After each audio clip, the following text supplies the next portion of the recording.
Business risk എന്ന് പറഞ്ഞാൽ എല്ലാ ബിസിനസ്സിനെ സംബന്ധിച്ചിട്ടും ഒരു റിസ്ക് ഉണ്ടായിരിക്കും. അതിൻ്റെ അളവ് കുറയുകയോ കൂടുകയോ ചെയ്യും. പക്ഷേ എല്ലാ ബിസിനസ്സിനും എന്തുണ്ടായിരിക്കും? ബിസിനസ് റിസ്ക് ഉണ്ടായിരിക്കും. ഫ്യൂച്ചർ എന്ന് പറയുന്നത് നമുക്കറിയാം അൺസർട്ടൈൻ ആണ്. അതുകൊണ്ട് തന്നെ ഫ്യൂച്ചറിൽ എന്ത് ലോസസ് വേണമെങ്കിൽ സംഭവിക്കാം.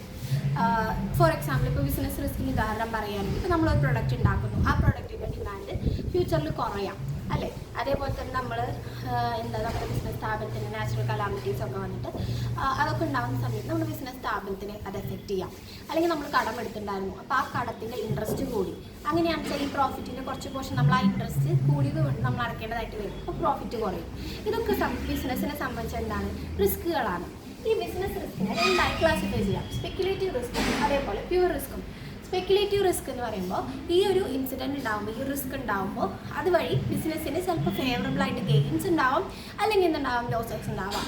ഉദാഹരണത്തിന് ഒരു ബിസിനസ്സിൻ്റെ ഇപ്പോൾ ഡിമാൻഡിലുണ്ടാകുന്ന ചേഞ്ച്, അതേപോലെ ഒരു പുതിയ ട്രെൻഡ് രൂപപ്പെടുകയാണ്, അല്ലെങ്കിൽ ഇപ്പോൾ എന്താ കസ്റ്റമേഴ്സിൻ്റെ ടേസ്റ്റ് ആൻഡ് പ്രിഫറൻസ് മാറുകയാണ്. ഇങ്ങനത്തെയൊക്കെ സിറ്റുവേഷൻസിൽ അത് ചിലപ്പോൾ ബിസിനസ്സിന് ഫേവറബിൾ ആയിട്ടുള്ള ഒരു കാര്യമായിരിക്കാം ഉണ്ടാവുക, അല്ലെങ്കിൽ ചിലപ്പോൾ അൺഫേവറബിൾ ആയിട്ടും എന്തുണ്ടാവും? മാറ്റം സംഭവിക്കാനായിട്ട് സാധ്യതയുണ്ട്.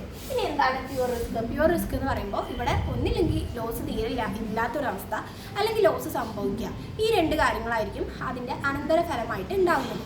ഇപ്പോൾ ഉദാഹരണത്തിന് ഇപ്പോൾ സമരങ്ങൾ നടക്കുകയാണ്, ബിസിനസ് സ്ഥാപനത്തിൽ സമരങ്ങൾ നടക്കുന്നു. അങ്ങനത്തെയൊക്കെ സിറ്റുവേഷൻസിൽ എന്തുണ്ടാവും? അവിടെ ലോസ് ഉണ്ടാവാതിരിക്കുകയോ അല്ലെങ്കിൽ ഒരു ലോസ് ഉണ്ടാവുകയോ, ഇപ്പോൾ കള്ളം വന്നു, അല്ലെങ്കിൽ ഇപ്പോൾ എന്താണ് തീപിടുത്തം ഉണ്ടാകുമ്പോൾ ഓൾറെഡി നമ്മൾ ഇൻഷുറൻസ് എടുത്തിട്ടുണ്ടെങ്കിൽ നമുക്ക് എന്തുണ്ടാവും? ആ ഒരു റിസ്ക് അങ്ങനെ തന്നെ നമുക്ക് മിനിമൈസ് ചെയ്യാനായിട്ട് പറ്റും, റെഡ്യൂസ് ചെയ്യാനായിട്ട് പറ്റും.